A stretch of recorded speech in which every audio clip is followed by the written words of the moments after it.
ہر سال دنیا کے کروڑوں لوگ ہزاروں کلومیٹر کا سفر طے کر کے صرف ایک مقصد سے کربلا پہنچتے ہیں، زیارت امام حسین علیہ السلام۔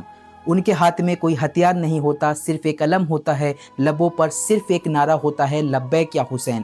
لیکن تاریخ کا ایک ایسا کڑوا سچ یہ بھی ہے کہ اس محبت کے سفر کو بار بار خون سے رنگنے کی کوشش کی گئی ہے۔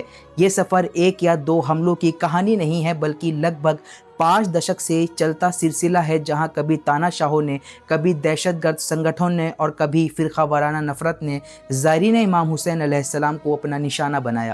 61 ہجری امام حسین علیہ السلام کو شہید کر دیا گیا، لیکن یزید اور اس کے حکمرانوں کو جلد ہی یہ احساس ہو گیا کہ انہوں نے صرف ایک انسان کو نہیں بلکہ ایک ایسی تحریک کو جنم دے دیا ہے جسے اب کوئی ختم نہیں کر سکتا۔ لوگ کربلا آنے لگے، آنسو بہانے لگے اور عہد کرنے لگے، اور یہیں سے زائرین کو روکنے کا سلسلہ شروع ہوا۔ بنو امیہ کا دور۔ بنو امیہ کے کئی حکمرانوں نے کربلا جانے والے زائرین پر نظر رکھنی شروع کر دی۔ زائرین کی گرفتاریاں ہونے لگی، انہیں ڈرایا جانے لگا، انہیں سزائیں دی گئیں، لیکن کربلا جانے والے کبھی کم نہیں ہوئے۔ ہر شہادت کے بعد ایک نیا قافلہ نکل پڑتا اور پھر آیا عباسی خلیفہ۔ اتہاس گواہ ہے کہ صرف زیارت پر پابندی نہیں لگی، بلکہ امام حسین علیہ السلام کے روزے کو کئی بار گروایا گیا۔ کربلا کی زمین پر ہل چلوایا گیا، فرات کا پانی موڑ کر نشانہ مٹانے کی کوشش کی، اور چاروں طرف سینک تعینات کر دیے گئے تاکہ کوئی زائر کربلا تک پہنچ ہی نہ سکے۔ مگر جو عشق حسین علیہ السلام سے ہو اسے دیواریں نہیں روک سکتی۔ لوگ رات کے اندھیرے میں ریگستان کے راستوں سے اپنی پہچان چھپا کر کربلا پہنچتے رہے۔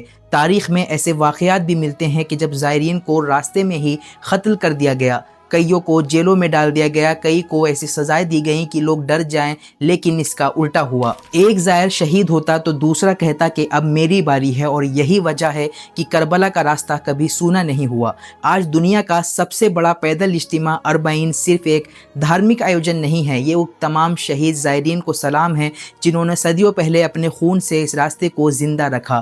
آج لاکھوں لوگ نہیں بلکہ کروڑوں لوگ دنیا کے ہر کونے سے بنا کسی دعوت کے صرف لبیک یا حسین کہتے ہوئے کربلا پہنچتے ہیں۔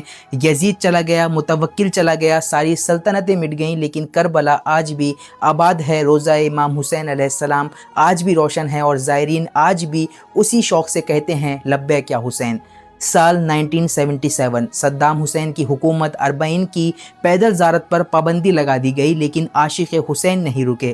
ہزاروں لوگ نجف سے کربلا کی طرف نکل پڑے، حکومتوں نے گرفتاریاں کی، گولیاں چلیں، اور اس واقعے کو آج سفر انتفاضہ کے نام سے جانا جاتا ہے۔